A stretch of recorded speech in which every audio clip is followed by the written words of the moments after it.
All right, it's another Monday night, and from the sports capital of the South, Cebu, this is Bleacher Talk Goes Live with Jolas or with Jojo Lastimosa right here on the Facebook page Bleacher Talk Cebu. Maayong gabi kanatong tanan and good evening once again. This is Rico Navarro of Bleacher Talk Cebu.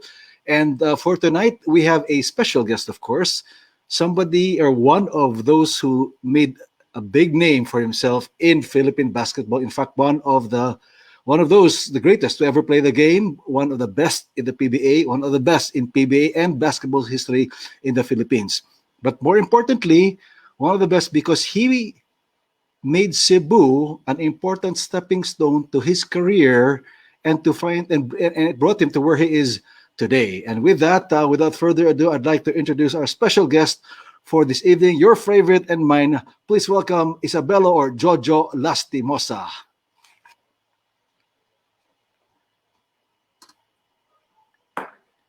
Jo, maayong gabi. Good evening. Welcome and thank you for joining us here on Bleacher Talk Goes Live. Rico, thank you. Good evening. And unsay audience na to? Bisaya ba or ano? Sagol to ron. Sagol ta sa ta, may gabi Bisaya. sa mga Cebuano speaking people there and magandang gabi sa mga Tagalog speaking people naman. Joe, I always ask our guests this question, no? And actually fill in the blanks ni Sharon, okay? And it's for you. Basketball in this pandemic for you is blank. Fill in the blanks, palihog. Non-existent. Okay. Why non-existent? Then let's talk about that also. Because no one is allowed to go out and play, and even the courts, mga rings, mga basketball courts outside, they're all covered. So mga baskets nila, so you can't play.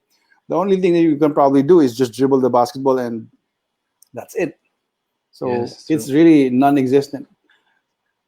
Well, very true, non-existent, but definitely we'll go into that, especially later. We'll talk about the bubble, but that's sa katapusang part na siya at the beginning. Mm-hmm. But we're bringing Jojo here, ladies and gentlemen, to help us, get to know more about him. Now, many of us, kami nga ni dako sa 80s, are familiar with Jojo Lastimosa and his games here at San Jose Recoletos, Mama's Love, M. Lulier, even before going back to Manila. To pursue his pro career there. And at this point, we'd like to talk about, with your permission, of course, we'd like to talk about that Cebu life, that Cebu experience you had, knowing that it was a big stepping stone for you. And like I said, it might have been a blessing in disguise. So let's talk about that first. Let's jump right to it. We know that you went to Ateneo Manila first. Could you please share your story now? What happened after Ateneo de Manila? How did you end up in Cebu? Kana lang. After I played 2 seasons sa Ateneo, after sa second year na ako sa Ateneo, sa first sem na ako, then going into my second sem, I was told that yung QPI ko is not high enough for me to go back to school unless I'll make it up somehow, and if I decide to come back, I'll be on probation. Pero pwede pa ako mabalik, but I decided not to anymore because I thought na during that time it was hard because I was away from my family, and then it was hard for me to get some nourishment. So medyo kay mauwaw mong guguma pangayoon akong allowance for my food. And sometimes I end up just borrowing from my dorm mates. Balisud kay ba? And then sometimes I have to rely on my teammates like sila Chot and mga Chotico brothers before to help me out. Palibre ba? Ba? So abilidad lang sometimes ay yung mga dorm mates na ko sa Servini na mga Cebuano na mga amigo na ko na usahay magluto sila, so makikaon ko ba? Lang ba? Mm-mm. So just for me to be able to eat. And but I'm not saying that this happens all the time. Sometimes lang naman. I mean, it's very rare, but for those times na wala agad, so abilidad na lang ba? So thinking about that, parang this life is for me. Basketball was fun and studies was hard. It was the education was really you have to really devote time to study. and it was Ateneo, so Yeah. so everyone expected to excel and to do well even if you're an athlete. So kung i-mix mo to together, parang it was for me, it was a decision that I had to make na parang I have to go somewhere else. So Okay. I went home first to Cagayan de Oro and to just relax a little bit and think things through and reassess. And then I visited my brother in Cebu, and that's when I found out about Mama's Love, about the basketball in Cebu. I knew my brother was playing in Southwestern before, but I never knew ako kabalo na dako di ang basketball sa Cebu during that time.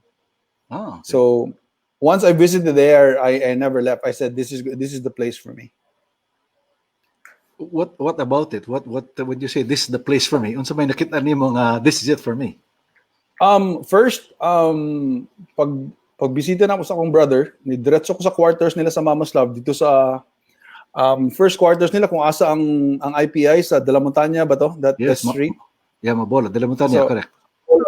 mo to ilang area dito, and the quarters was inside the their business center kung asa ilang mga factory and all that, Yes. office ganyan. So and then nakita na ko mga players dito ng mga sila Titing Manalili, sila Pablo Yu, mga Okay. sila yung mga players dito ng mga ang uban dito sila mga Abais brothers. Yes. They were playing for Mama's Love, but at the same time they were playing for San Jose Recoletos. I knew I was gonna play in Cebu, pero sila yung mga first recruiter na ako dito. Oh, sa San Jose na lang ka. I thought of going to San Carlos Gym Okay. just because they had the best court in Cebu at that time. Correct. Diba? San Carlos may pinakagwapo nga gym Yeah, dito sa and walay lain ng mga teams dito na igwapo na gym other than San Carlos. So I wanted to go to San Carlos, and I also heard na yung San Carlos medyo mas gwapo ang iyang education nga na. Mhm. But then I was persuaded to go to San Jose Recoletos. Pero wala pa ako kailan nila yayo during that time ha. Okay. Ako ano lang team sa San Jose Recoletos. That's why I wanted to go there. So interesting. So based on faith na lang na siya that listening to the Abayas brothers. I remember Paul and I forgot not Peter. I forgot the other Yeah, the name Peter. Yeah, I think it's Okay. Peter. So that was but do you remember your San Jose days? And kinsay I know link untong team ninyo and the other teammates sa San Jose at the time before we go to Mama's Love. Okay, ang first year na ako sa San Jose, of course, I was able to meet with Yayoy, and then I found out na ang mga teammates na ako dito sila Apet House, sila Dondon Yes. Palayo. So mutong may mga naanay mga pangalan sa Cebu during that time. Of course, si Tata Romano Yes. and sila Paul Abais. But the thing is, ang first year na ako is that I was under protest. I think I was under protest, and then pero si Yayoy for some reason parang wala siya nag-agree sa ruling sa committee na I should be under protest because I'm a transferee. So I don't know kung they have a rule about transferee during that time. But for me, Okay. I wanted to play. I thought I could play in my first year. So if my recollection is right, I actually suited up Okay. in my first year sa Cebu sa San Jose Recoletos. And the gym was packed. It was Yes. it was packed. And ang nahitabo was wala ko nag-start, and then all of a sudden I was called to go and check in. Wala man ko gipakuan. Wala man ko gipasulod kay ineligible Okay. daw ko. Nagkagubot na dito eh. I think I remember we walked out. I think we left the tournament, and I don't think we played in that first year. I don't know. Hitabo, or we probably played and ako wala nakadula, but I remember the following year, because I think the following year and two years after that I won the MVP. So Yes. I don't know. I think we walked out during that first year. 'Cause We that's boycotted the first year. That's the old CAAA, which is a Safi CAAA. today. Yeah, Correct. CAAA. And I remember you playing again. Sakto, I think you played 2 more years after that. MVP Yeah, ka 2 more tong- years.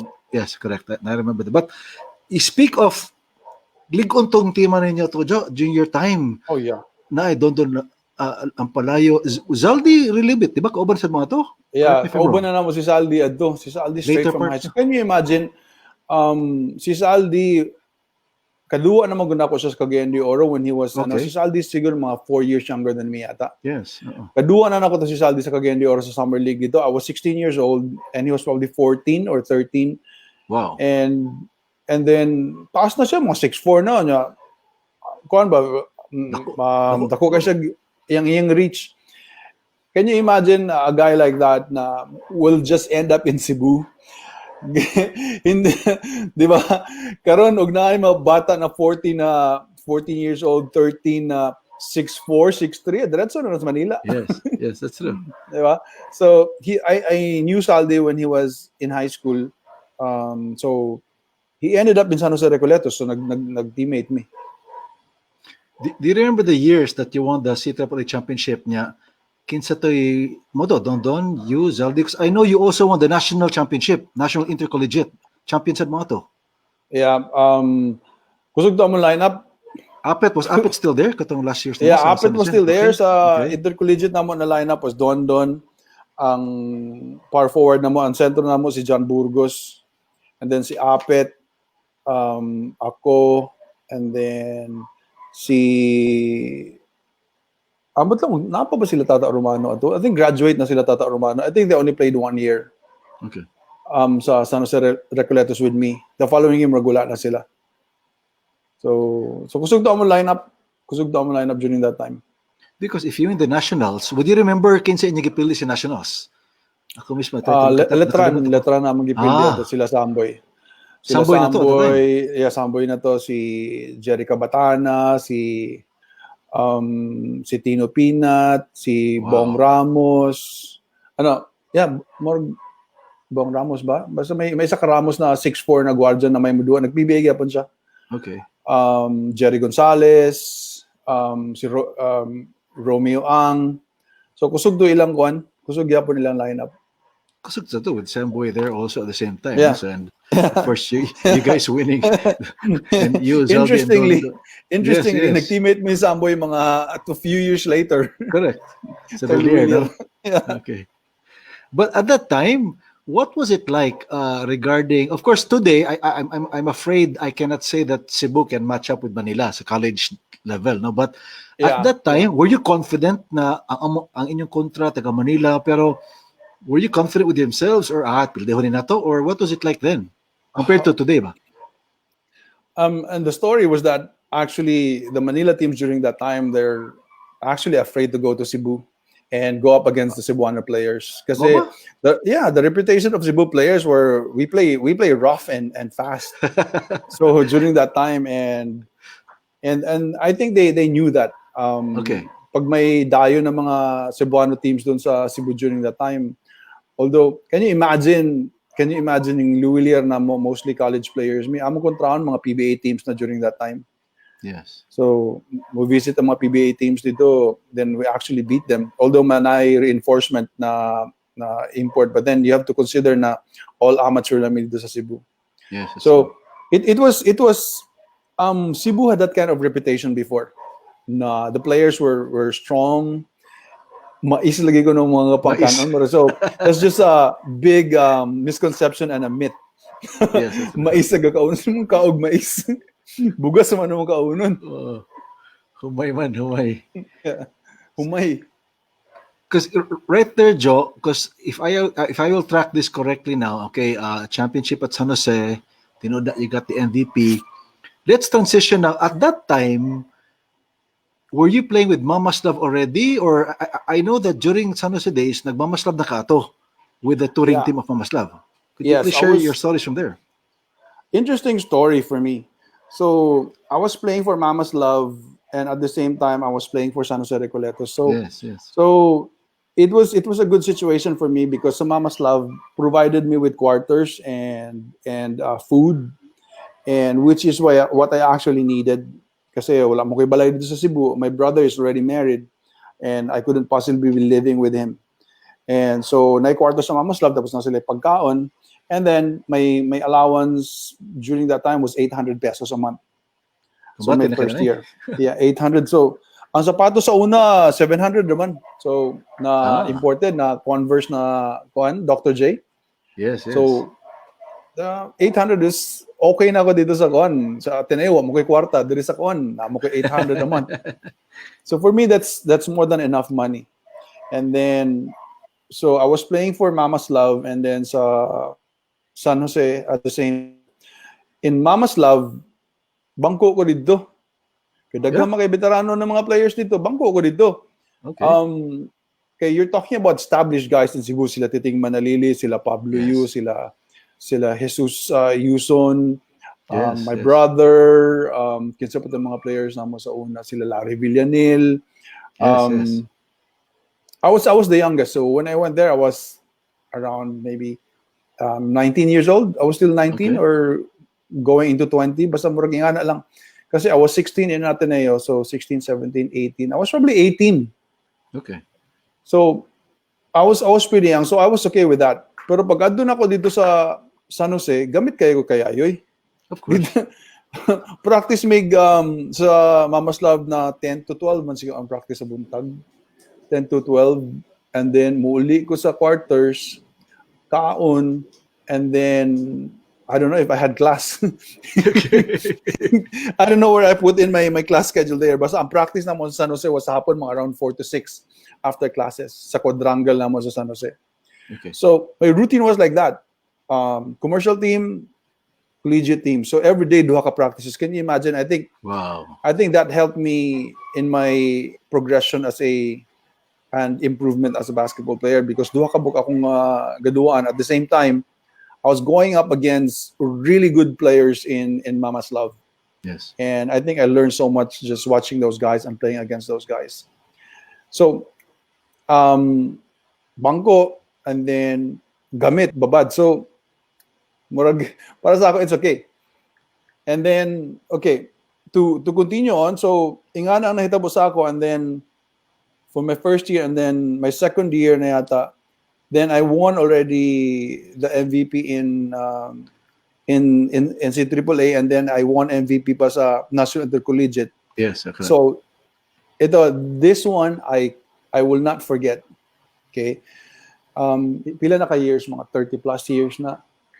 I still remember this in my mind. Okay. The first practice I went back to Mama's Love after winning the National Intercollegiate and MVP. Yes.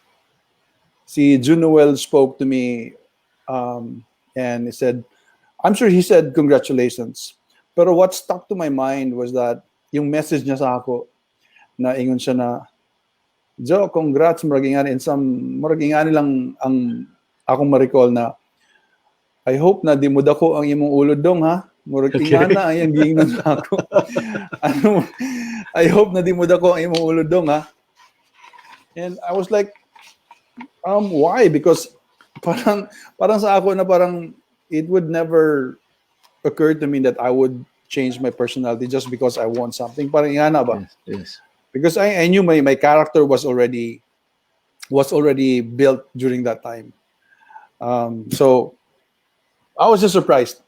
Anyway, so motong year na ni adto mig Manila. So Manila gigamit na ko niya. Gigamit to his credit also. He recognized that he couldn't already just put me on the bench and make me watch. He knew na I could play. And I think all credit to Junoel for recognizing that, and that's the reason why I won MVP in PABL because gigamit naman ko niya. So that's my story. But the PABL, your first year pa lang, diha man ka nag-MVP ato. Correct me if I'm wrong. 1986. 86, yeah. I remember 86. Yeah. That was time I was also in Manila nga. That was the time the PABL was played in the Rizal Memorial Coliseum. Correct. And just because Mama's Love would play, it was the time nga more home court ang Mama's Love kay puro Bisaya ang nasa bleachers and the grandstand. Yeah, so exactly right. Exactly right. So it was an amazing thing na ang mga Manila-based teams felt like they were the visiting team.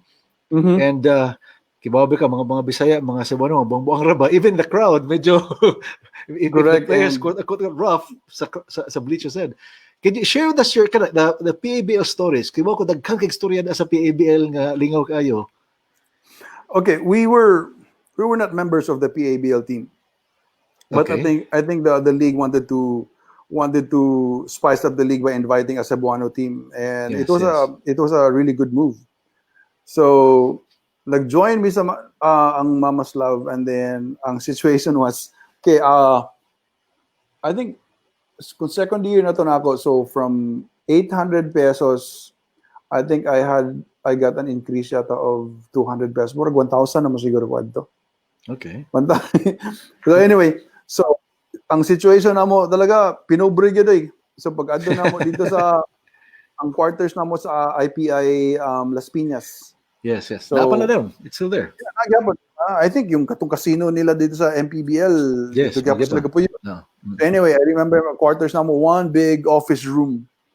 So siguro mga 60, maybe 100 square meters, may anak kada ko. Basta it's Okay. a long hallway, a room na with one bathroom, and then ang among mattresses nasa sahog, di ami matulog tanan.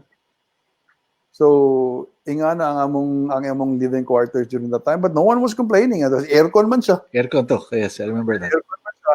And our food is there. So um it was a great experience because first time na after how many years na nibalik og Manila na to be exposed again to Manila basketball.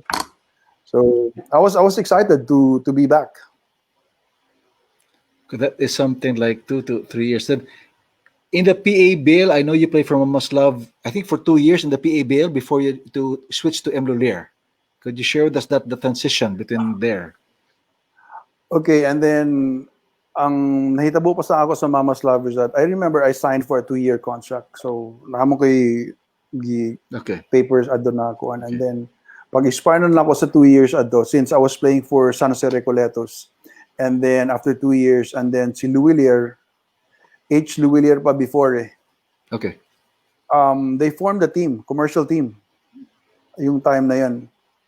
And then, so si Ayo, of course, gi-recruit ko niya kay Yes. San Jose, and then, and I was gonna be given a really huge contract, huge contract sa Luwilier.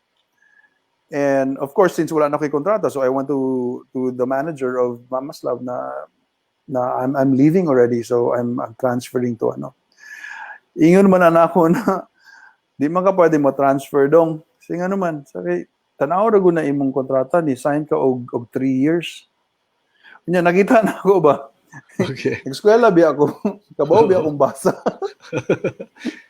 Ang akong 2 years na gipirmahan, gibutangan og snowflake.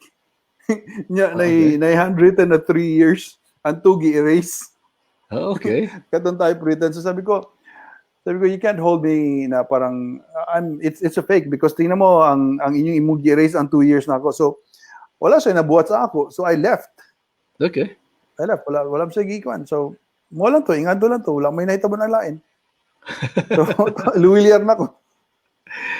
Okay, Jo, before we talk about the Lulier days, I have to cite daghan na kay ni comment throwing questions or comments at us, and I'd like to cite a few things here and there because some names you are going to recognize. I believe so. Okay, sure. Okay, this guy, I'm sure you remember him. He's celebrating his birthday today and his anniversary. So Gray McKinnon, the football coach of the M. Lulier Jewelers, also has this question. Oh. You played football also. What position did you play in football? I would say I was probably a striker because I was always on the ball attacking, and that's a good story also because when I was in high school in Xavier in Cagayan de Oro, Yes. Ateneo de Cagayan, I was playing basketball and football at the same time. So I was in my second year high school, and I was trying to choose kung football ba talaga o basketball, ano ba talaga ang gusto ko. And I was serious enough na parang siguro mag-football na lang siguro ako because I love also football. Pero I had to drop football because of basketball, so I had to pick one. So, but I love football when I was in high school, and so I was probably a forward or a striker. So That's I think Okay. as of my recollection. All right. Okay, there's a comment here from Ed Malatag, diehard fan of Mama's Love. He is like Jaworski in the PABL for Mama's Love.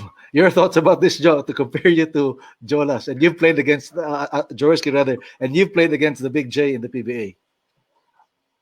Well, I beg to disagree because Jaworski was a point guard, and Okay. I was never a point guard. I was a scorer. I was a two guard, and so see Jaworski, I think he had more responsibilities in terms of bringing the ball down, setting his teammates up. Me, most of my career, I was a two guard or combo guard, Yes. and yeah, so siguro pareho lang big build, but Jaworski is a big guard too. Yes. I think it's talking more also about the leadership qualities that you both had. Anyway, let's go over to one more. This I have to show because fans din mo, no? Alan Choi Joe, he talks about 360-degree dunk during the warm-up sa Lulier team with those Oh short man. shorts. You remember that? I love warm-ups. I love warm-ups because dito ni mo ma-showcase ang imong kuan imong dunking ability sa game. Ang good, Yes. di makaya ko makadunk sa game. There's not a lot of opportunity. Although I did dunk a lot in Cebu, quite a few. But yung warm-up, I love warm-ups. Yes. And that's where we saw your jumping ability. But I'll ask about that later on as you mellow down, no, as you grew older, of course, in your veteran years. Now, let's talk about Lulier. Chronological ta. M. Lulier days, or H ba to, or M? Or basta kayo ko siya First yun. is the H. Luilier. Okay. Henry. Tapos nahimo ng Michelle, yung anak na. M. I see. Luilier ni H Goman. was for the father. Okay. Yeah. PABL gihapon to, but that was another star-studded lineup. Share with us, please. Kinsay mga teammates mo to? Grabe to. Ko ba na? Mga PBA players man ang mga teammates Oli. ng mga to. If I can remember, si Al Solis among point guard. Al Solis, yes. Then si Samboy, myself, si... I remember Peter Aguilar was there. Yeah, Peter Aguilar was there. Kinsa pa man itong mga Luilier na mo nakuha na. Basta mo itong mga Core group, yes. Yeah. Si Peter Howe. Peter Howe, yes, also. Si Peter Howe, tapos si Jay Ramirez. Yeah, he was still there. Kinsa pa may mga, si Harmon Codinero to, apa magyapon siguro Yes, ito? Harmon Si Harmon Codinero was there. I'm trying to recall, mga Abarcas brothers, murag tuwa man sila gyapon dito. Mga Abarcas. So, Pero kato katong siya, mga core, the experience of M. Lulier there, was it the same Bisaya crowd gihapon? Oh, yeah. And all that? I What was it like think again? medyo mas polished na tong team na mo. Itong Okay. Luilier, kay mga pro-bound naman tong mga players na mo sa Luilier. And the crowd was still the same. And then I remember before when I left Mama's Love, and then ibalik ang Mama's Love sa Kuan, sa Manila. Yes. They were saying like, asa naman si Jolas? Wala naman siya diha sa Kuan. and then wala. Gipangita ko rito, wala naman ko rito. Tuwa naman ko sa Luilier. So I think there was a bit of a clamor there for Mama's Love na parang nanong nawala mo si Jolas. Yes. Yeah.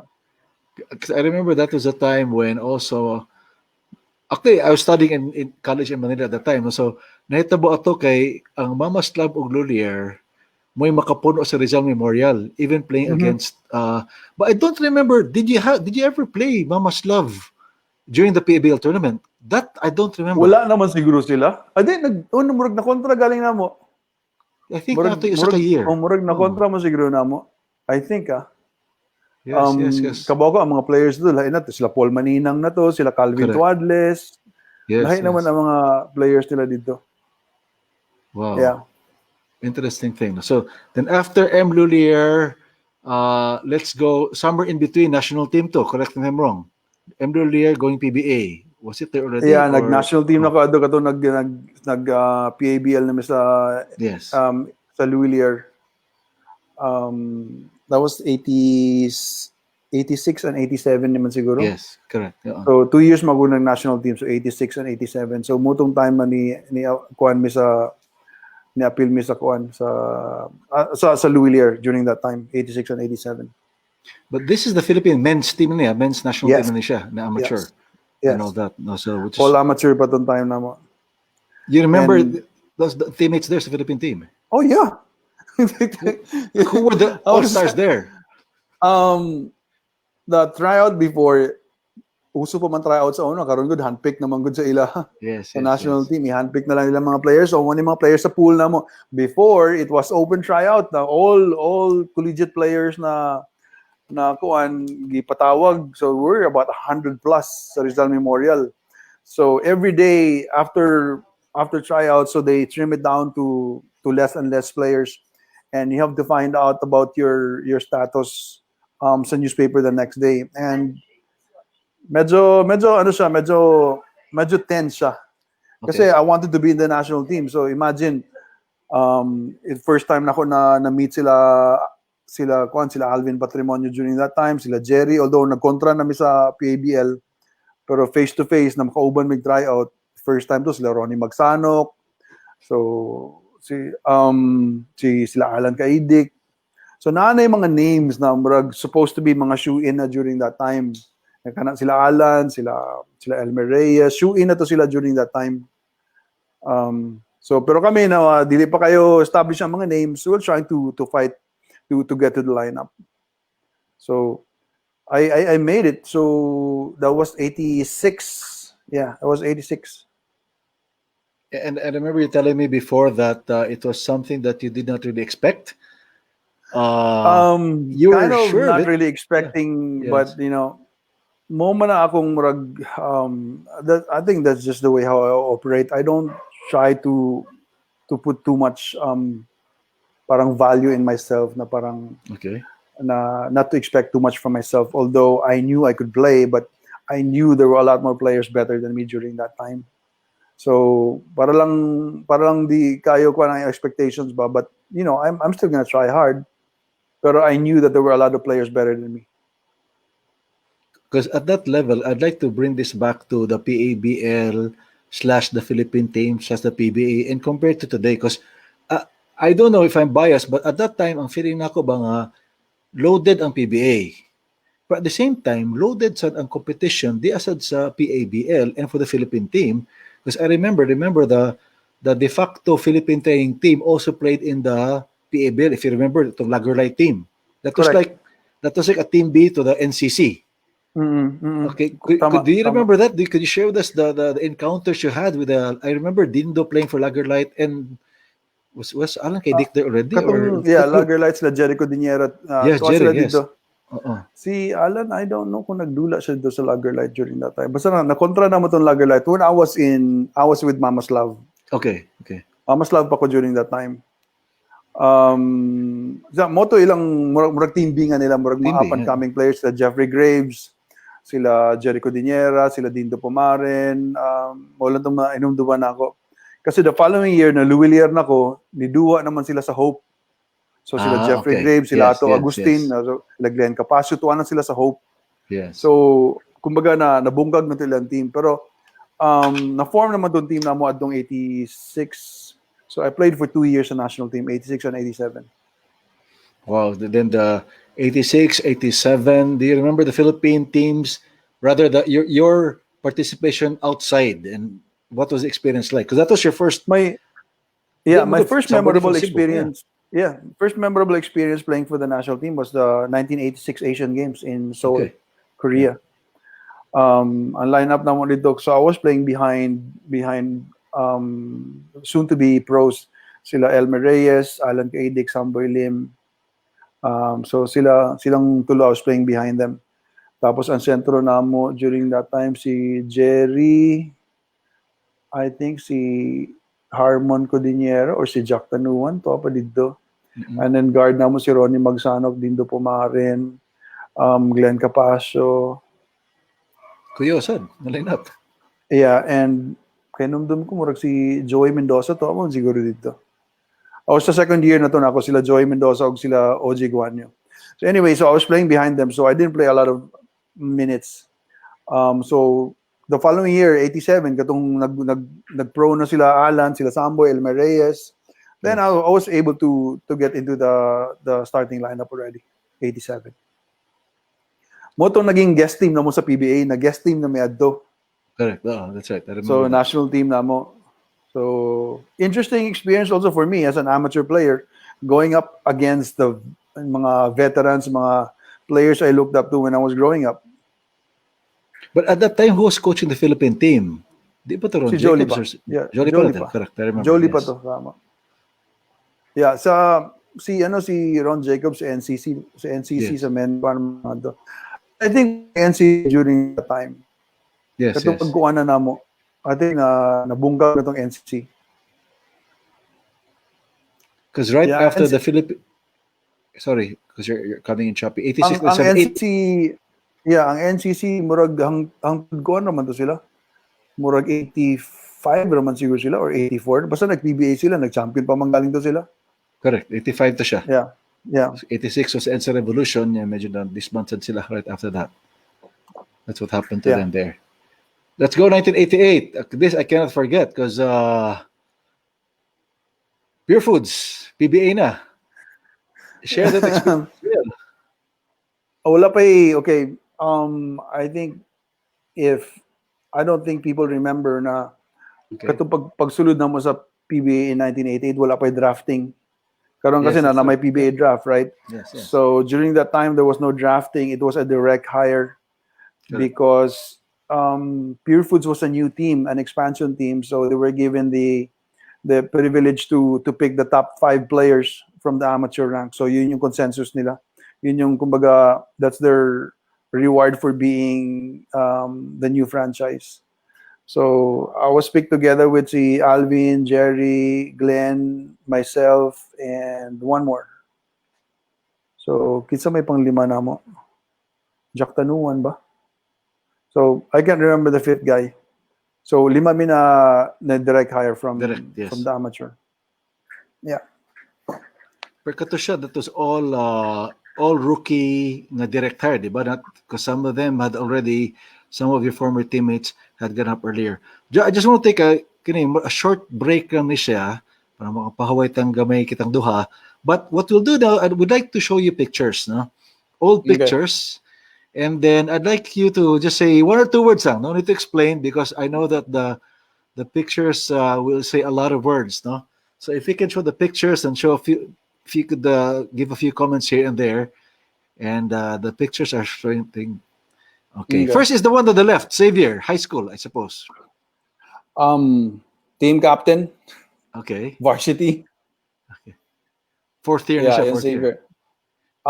Yeah, I was 4th year, and then you will see the little boy there being awarded a ribbon, yung nagpinned a ribbon ng that's my mother. Ah, So I see. I think grade 1 ko ana murag first honor ko ana, believe it or not. Pero kini Joe, wala na football or were you still playing football at the same time? During that time wala na. Yeah, wala na. Okay. Totally concentrated on basketball. So 3rd year na ako sa high school, nag-varsity na ako eh. 3rd year I and see. 4th year. I think even when I was 2nd year high school, I could have played in the varsity already. I see. All right, next picture. Let's take. Do you remember this gym? Sa Basak ba na? Yes, UCR Basak. Yeah, that's the Basak gym, yeah. I don't know which one is the front one na entrance. Basta kabaw ko na ang sa likod. At sa stage, I think that's the backside. Ang Correct. sa likod, anong stage da? Ang quarters na mo sa likod. Ah, okay. Ay quarters nga nasa likod, and then sa gawas dire sa right side naasay murag dako na nipa hat dia na murag retreat house sa mga priests. Yes. So dito sa may mga tulog from time to time. So naka-quarters ka sa San Jose aside from Mamaslav or No. both? If I just kung naalam may mga games, gay quarters man mi ni Yayoy. Ah, Kung correct. na may I see, mga I see. championship, quarters mi niya nga na sa Basak. Ah, I see. Okay. All right. Next picture. Kana. Napa ko yung mga picture nga na. Munang first year na mo sa PABL from Cebu. Muna yung original uniform na mo sa Mamaslav. Yeah. Yeah, katong short. Nawala na biya sige, na akong hapon. kuwan. It would be interesting if I could have kept one of those uniforms. Bitaw, Kasi no? I've kept all my uniforms sa national team, napa ko yung mga uniforms, and all my Wow. championship jerseys sa PBA, I still have all of them. Wow. Pero sa amateur sa San Jose, wala na ko. Sa Ateneo, nawala na ka ng Mamaslab, nawala na. Sayang. Sayang, no? Ato ipa-revive. Okay. Next picture. Interesting. This is the Lulier team. Yeah, you could see that yung kuana mo is an H. Lulier. Yes. That's Samboy. I think that's Samboy. Al Solis on the left. Si Alo. Kining the left si tama si Al Solis na siya. Solis. Si Samboy ning niangare. Yeah. Because if this was your lineup, yeah, that's the Hope. Monong Hope team.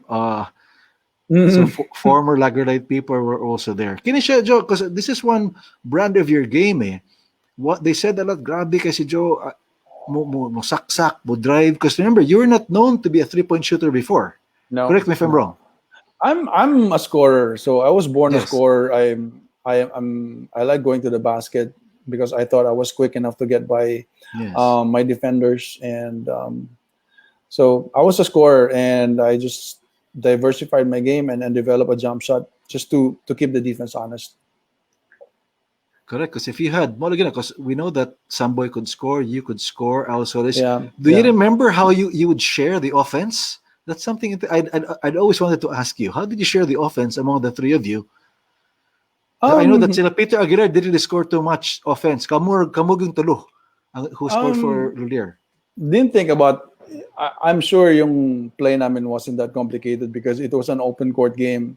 Yes. And the sets weren't that complicated. Probably mga pin downs lang, and then you go 1-on-1 or open court, early release, and then just go on attack. So ingana lang among offense. So it's not a problem scoring if you have a chance to score, because if you're really quicker than the other guy, you can get foul or score off him. So yes. And you have Samboy on the wing, I have on the other side, and Alsol is in the middle. So you're gonna have a problem. That's true. Either way. Next picture, please. That's the reunion. Yes. Yeah, that's our reunion sa Cebu ni Samboy. Anong year ba to? 2005? Something like that. Something like that. I'm trying to remember myself. Yes. Yeah, and gi-organize lang na ni Yayoy na sige, magkita-kita lang ta sila G. Ramirez, Topa dito, ingana. And then, so, yeah, we had an interesting game. Kadagang kay mga miss layups. Dagang kay miss layups, mga kapos na layup ba? Yes. And today we continue to pray for Samboy. Next picture, please. Samboy. Good. When was that? Last year? No, actually, in birthday niya. Okay. We were supposed to go to his birthday. We had an invitation from Lelen, yung ex-wife niya. Yes. Kasi si Samboy, April 1 man siguro. And then nag-COVID man. So na-cancel. But we were there the last time sa birthday ni Samboy. Oh. True hero also. No? Next picture, Kenny. I called it the Fab Five. I think that's the second year. Second year na, okay. Second year yan because si Dindo, wala man na siya sa first year. Correct. Wala man may nagdungan na. So 89 na nasulod si Dindo. So Dindo's rookie then. Yes. Tapos si Al, first year din ni Al dyan sa 1989 na yan. With Pure Foods, yes. Yeah, Pure Foods. Kasi wala man si Al sa first year na mo. Yeah. But that's a strong five. Strong five. Fab five, grabe gani. Yeah. That's a solid five. Yeah, you could imagine a strong five like that, no? Next, please. Next picture. Na-appeal lang because this came, remember the book, and you made this autograph for my son Popoy niya. Ako lang i-appeal, kinamad diri. How long ago was that? Oh, the last time you were here with us, 2017, 2016 ba to? When you were here in Cebu? Mo ba na siya? Oh, that recent, yeah. Yes. Layat, Jo. Ingana pa ka mo layat? Ang saman? Karon? Oh no, yeah. I think I could touch my head on that bottom backboard during that time. Yes. So kaya na siya. Well, I could jump before, but yeah, those were the days. Yes, were the days. Okay, next picture. That's Zaldi. Zaldi, of course. Yeah, si Zaldi na yan, and one of those games na this is probably 1995. Yes. This is probably 95 kasi si Zaldi niduwa na siya sa kay Derek Pumaren during that time. Kaya nung ko nag-kontra ni Zaldi. But when you talk to each other ba, when you're in the PBA already and you see ex-teammates, kumustang storya ninyo? As former teammates, Nabay trash talk, nabay binuang, nabay Actually, ang tinuod yes. personalan eh. Tama Like ba? like for example si Apet. Si Apet na lang Yeah. pinaka prime example na Apet how Yes. duwa sa presto ako sa duwa ko pure foods. Iya man kong tirahon. Tapos mag-sorry na ako. Sorry, Jolas. Talagang naano lang. But, and then, can you imagine si Apet, tirahon ko ni Apet na we lived together dun sa balay nila for about a year. I lived in Okay. their house for a year. Pag-abot ang mas PBA, walay amigo-amigo eh. And same goes with sa brother-in-law niya, si Jay Ramirez. Kauban niya Yes, po sa Jay. balay. Of Pag-abot course. na mo sa Shell siya, Pure Foods ko, Alaska ko. Gitira gyapon ko ni Jay. Sabi ko, Jay, sa mga murag, wa man kahinumdum na ako, nagkuyog bitag balay. Sorry, Jolas. Magingana na. Walay amigo-amigo sa pag-abot sa PBA. No. Pero off the Jay, court, I think, okay yes, lang. of course. J. Rams, kay guys, ano ba si J. Rams? Guys na. Mas gahe pa to sa bato. Guy pa sa bato. Next picture, please. Memories. Okay ni. Before the trade, I suppose. Yeah, this is before the trade. I think yung uniform naman, 1990 yan siya. Okay. That uniform. Murag 1990 na siya. That's before the trade. Si Boy Cubs, teammate din ako siya sa Mama's Love. Katong first time naman. Yes. Yeah. Dapat siya sa picture. Boy Ito, Cubs. first picture. Correct. The first year. Yeah. He was in the Siya sa picture. Right. Before the trade. Next picture. First championship naman is Alaska with B-Boy. Another Cebuano. Yeah. First championship naman. Yeah, memorable. The first, this is my second championship kasi nidaog naman ko Spear Foods, but first for the Alaska franchise. Okay. But B-Boy Ravanas at the time was already in his senior years. Correct if I'm wrong. Yeah, para murag si B-Boy. Kaya nakainundom ko sa Ateneo ko, nananaw ko BBA games sa Araneta. I was probably 16 or 17. Si B-Boy gadula na. Yes. Okay. Gadula na sa 1984. Gaduwa na si B-Boy. 83. Gaduwa na sa BBA. And then this was 1991. So, mga 8 years later. So he's probably around mga 30 plus year. 35, 34. The nice thing is he did taste a championship, no? Oh yeah, okay, champions are just San Miguel. Yes. Okay, next picture. I don't know how many more pictures. Okay, kini classic picture. But I don't know, mura naghila ka diri Jo, nung man siya. This is 95. Nabuisit lang siguro ko murag si Johnny said, I think we're having a discussion. Okay. This is probably 95. Yeah, 95. Description of Johnny Abarrientos as a teammate, as a player, as a friend. Si Johnny, you want somebody to be you want Johnny to be your teammate, just because he would make you a better player. Si John is gonna make you a better player, and for a coach, he's a coach's dream, kasi di na mo kinahanglan ingnan si Johnny na this is what you're gonna do, because he's very cerebral, mataas yung basketball IQ, and it's I think Johnny is, if not the best teammate I had, but one of my best teammates, if not the best. And now you're together again, correct me if I'm wrong, in FEU. Yeah, with the FEU program. So how is that? It's great, because parang gipadayon lang namo tong time namo with Alaska, and si Johnny, ang kuha namo sa FU is to develop yung mga young players sa high school and yung sa college namo. So we're player development coaches kami duha. Okay. And we also help out on the recruitment. Okay, next picture. I think we have 2 or 3 more. Okay, na siya. Grand Slam 1996. Yeah. lots of memories there, and you can just imagine, we're smiling there, we're celebrating, because you cannot imagine how difficult it was to get to that point, winning that championship. Unsa man siya, all Filipino ni siya. I think this is the first no, this is the third conference, all Filipino. Last na siya kay Grand Slam ang tatak. Yeah. Yeah, kasi karon magud ang format, magud na una magud all Filipino. I Yes. think Yes, before yes. Correct. last ang all Filipino. I see Roel Gomez there. Any other Cebuanos on this team? Si Ruel, I think it's Roel. Kamura bang duwa? um, I'm not sure now. si Kevin Ramas, ang Okay. roots So, niya, Cebu yeah, gyapon. roots niya sa Cebu. Di, murag kuha ni siya kay naamo si Sean Chambers ba na nasa likod? I'm not sure. Let's check it. Third conference. Sa likod. Sa Yeah. likod. I Correct, think correct. third conference na si Sean Chambers. Yes, yes. Okay. Third conference na siya. Dili na siya all Filipino. The importante, this is the Grand Slam. Correct. Importante rin. Yeah, clinching. Muna ng clinching na muna Clinching, ko. yes, yes. How when you say difficult, how difficult is it? It's like winning 3 tournaments in 1 year, and I mean WSU or Wilfred Uitengs has always said that they'll do things the hard way, they'll do things the right way, and that has always been the corporate culture of Alaska. And here's that Grand Slam now. When you say difficult, unsa bagid ka lisod ang Grand Slam? Difficult in a sense na everything has to fall for you.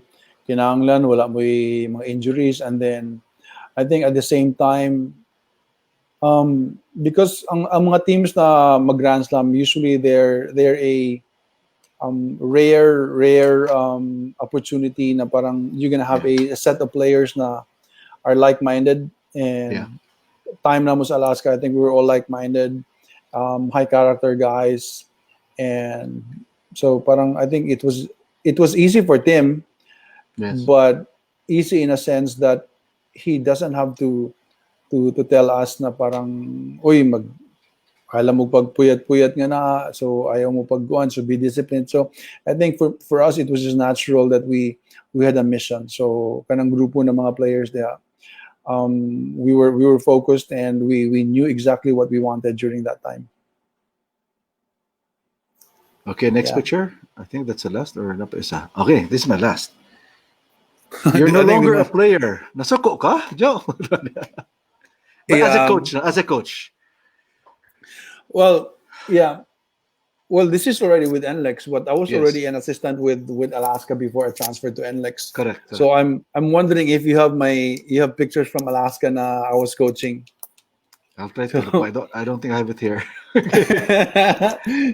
Yeah, this is with the NLEX. One of those times now I need to tell si Jonas. I don't know. Of course, I don't remember this, but I get into the players' faces and tell them exactly what I wanted them to do, and yeah. Siguro, I guess the question here, Joe, is your career as a coach right now. What would you like to become for the other players, especially for the young ones?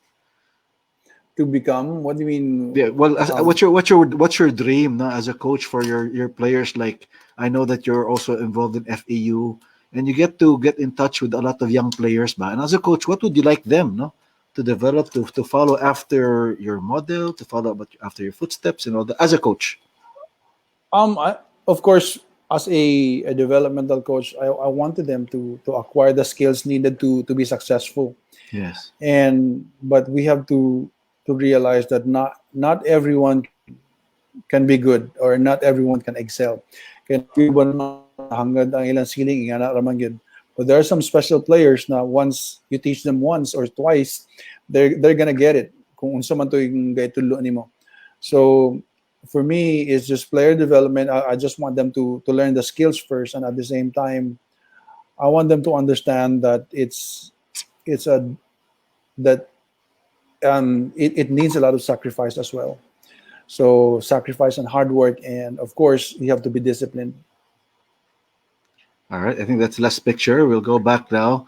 At this point, Joe, I'd like to go back now to the comment section. Medyo naanay iba nang nisod, no? And you'll find very interesting comments here now. Firstly, I'll hear this one's from Dr. Dilbert Munisit. Mr. Fourth Quarterman, you broke a lot of hearts. Much respect. Side story, dong unsay ito pinimo Jolas. I don't know if you remember that. I remember you shared that story to me before. Nga, was it a wrong pagtupi ba to nimo niya? It came out. Murag Could you share that nasobrahan story? lang og ba, nasobrahan lang og guan sa patupi ra gud taas mo na akong buhok ba. Pag tupi ba na murag na sobra ka short ba. Yan, nanindog akong buhok. Sige na, pasagdi na lang na.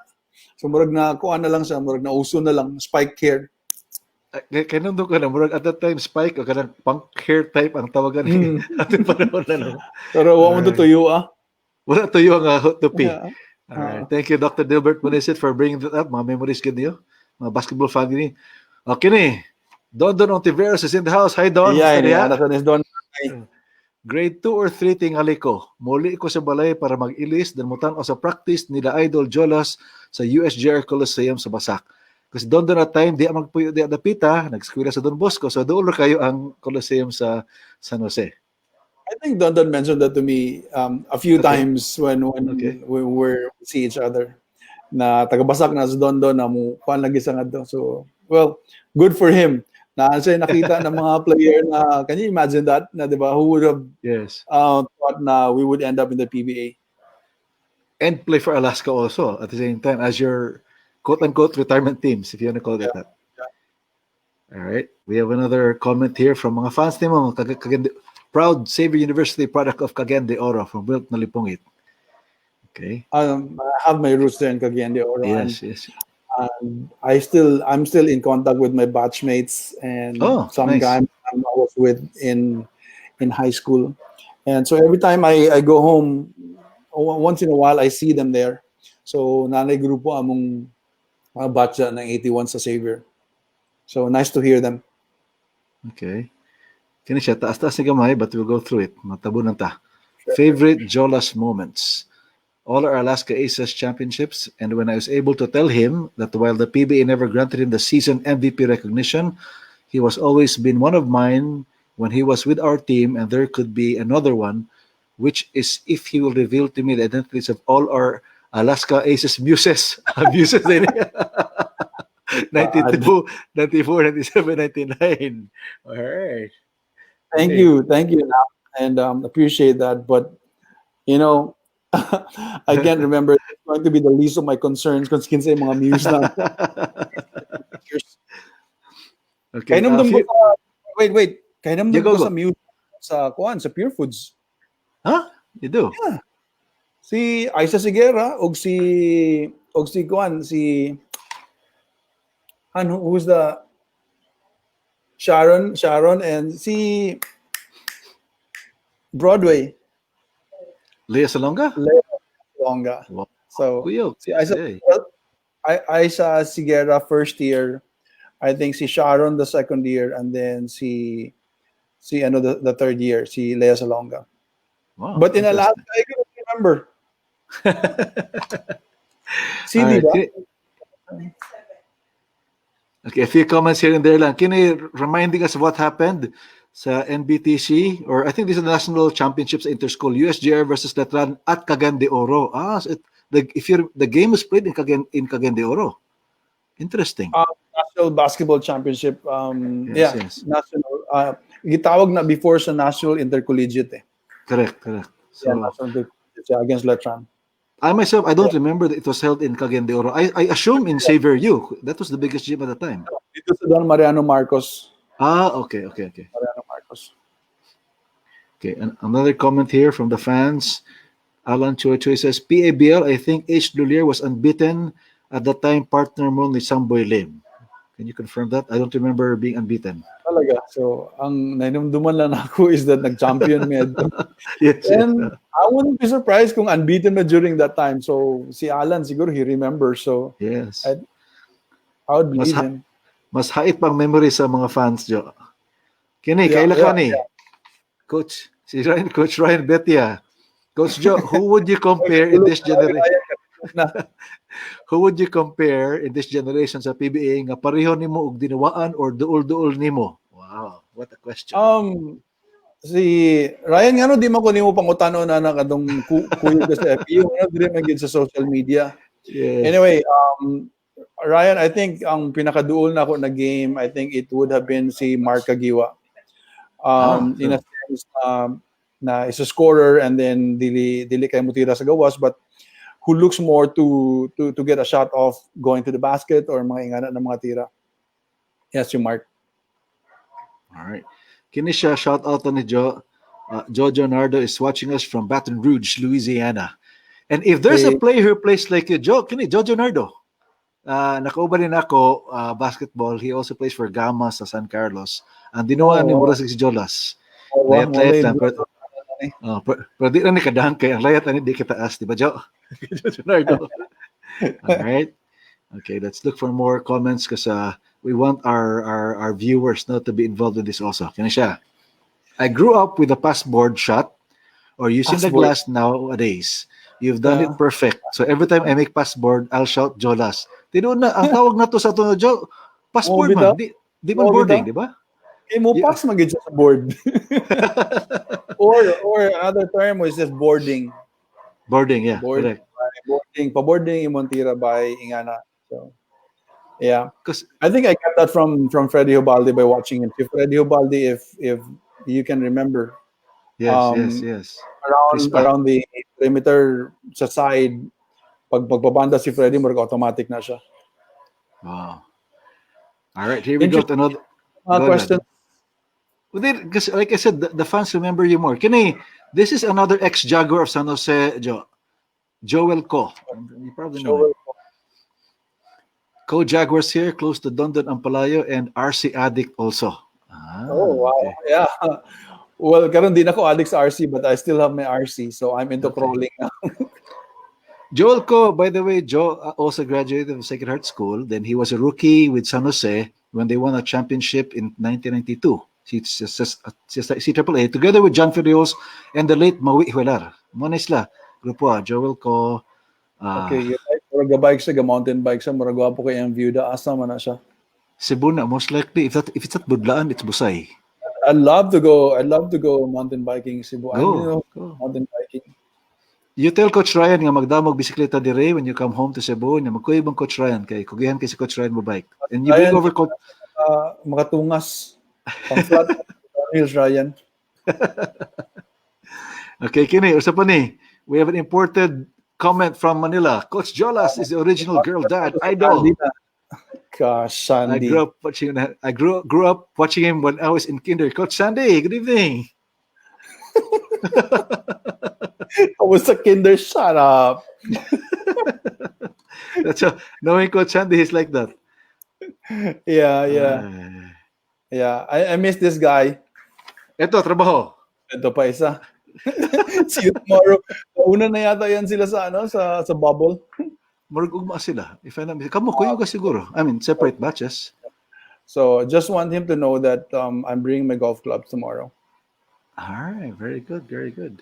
You know, Coach Nash gave us a talk around 3 or 2 weeks ago, and he did talk about golf. He did talk about building relationships, and he's just that building relationships among his players and all that. With that, no. So, Joe, we're closing the 1 hour mark now. I know we've done so much. We've talked about that already. I promised you 1 hour, but a few more thoughts na lang, no? This time, I have to ask about the bubble. Okay, two things I'm asking the bubble and the NBA before we say goodbye. No, preparing for the bubble is no joke. I mean, you'll be there 2, maybe 3 months if you make it all the way. What are your thoughts as you go into the bubble now? I know that I'm going to be away for a long time, and this is going to be the first time that I'll be away this long from my family, from my wife. Yeah, correct. Yeah, and yeah, because we've never been away after we get married. We've never been away from each other.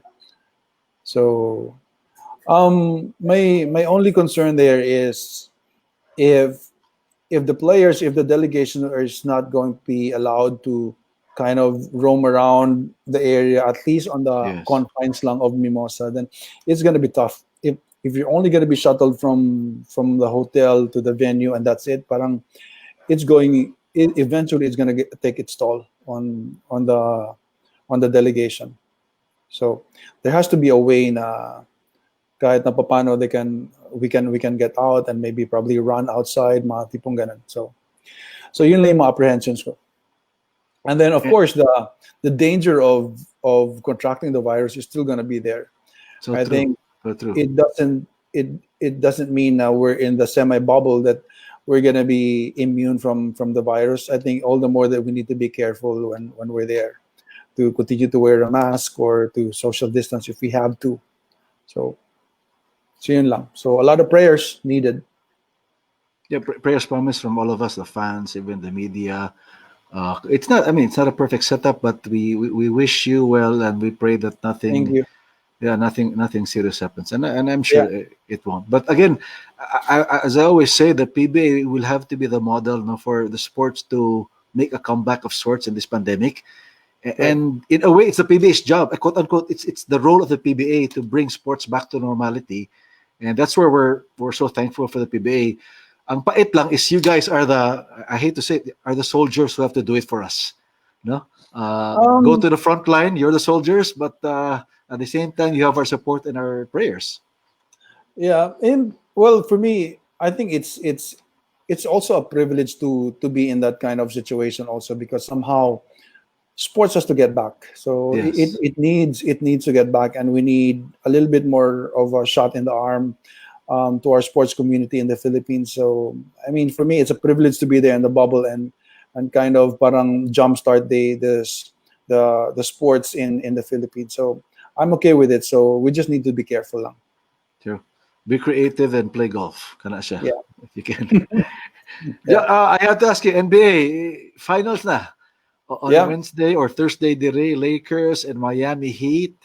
What do you like? First question: what do you like on both sides? First, of the both sides or both teams? What I saw, because I've been tracking down the whole playoff thing, Okay, Miami and the Lakers. Um, Head to head, I think Miami they play more of a kind of a team oriented kind of okay, basketball. So I think they move the ball around, and you you don't know kung sino yung gagana in a particular moment, and it could be somebody else, it could be a rookie, or it could be a vet. So you don't know. So they're more of unpredictable. So in good. that way, I like the way they play, because it's more like the way how most of the PBA teams play, na medyo team oriented siya. On the other side, on the flip side naman, if you have the two of the top five NBA players right now, si AD and LeBron, so don't complicate things. So just give the ball Okay.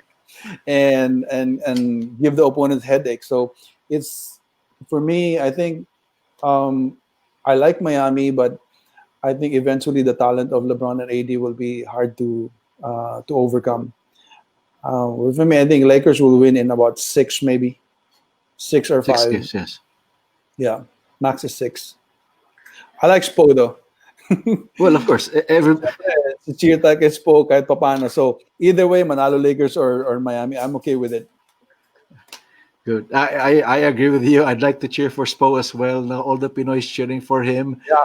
and the way they play around. Kinito Henson was our guest last week. He himself said he also loves the Miami and their exposure, but he still feels the Lakers will be too tough. They have 8 players who are 30 years old and above. Ang pagka-veterano nila, Mhm. experience na might be too much also for the youth of Miami. But with that, Joe, I mean, kada, dali aras panahon, no? Time really flies when you're having fun chatting. Like I Ah, said, okay. we'll I focus. thought you were saying na it was just not a few years ago. Now we were in high school or college, and now we're almost hitting 60. Well, padung na taana. Anyway, but Joe, I mean, again, I'd like to thank you for joining us. Like I said, we'll talk about the Cebu leg, Cebu experience more than anything else because that's what Bleacher Talk Cebu is all about. As we reminisce on the golden days of the 80s and the 90s, and for that, you filled us up in memory lane. For that, we're very grateful. And just as a well, reminder, the next time you come to Cebu, I owe you two things. I owe you steamed rice at our favorite place. I will not tell the audience how many bowls of steamed rice you finish in one setting. Di na kumutugan. Then of course Okay the lang. They know. They know. they know. They Then know. Cebu Lechon when you drop by Cebu.